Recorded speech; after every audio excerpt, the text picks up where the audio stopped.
Hello, I'm Amber from Tectone Tech Support, and we're going to go over the installation of the SF523UL pull cord. Correct installation is essential to ensure reliable operation.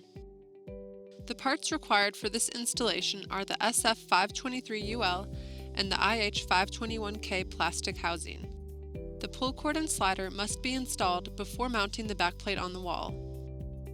Begin by inserting the triangle slider into the back of the backplate, ensuring the ridges are facing upwards. Press firmly until the slider snaps securely into the backplate tracks. Next, thread the pull cord string up through the hole nearest the tip of the slider, then thread it back down through the center hole. The short end of the string should now extend downwards.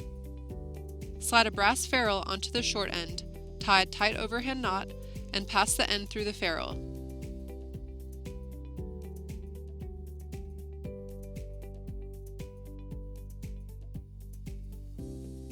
Crimp the ferrule securely and trim any excess string.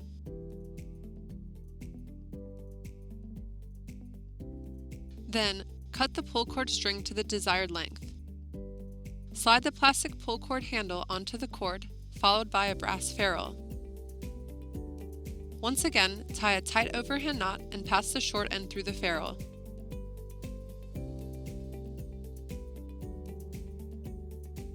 Crimp the ferrule securely and trim any excess string.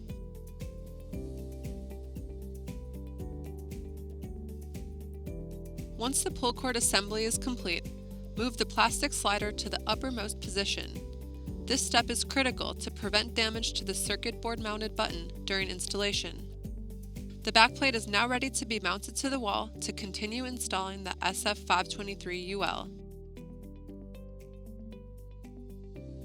Thank you for watching and have a great day.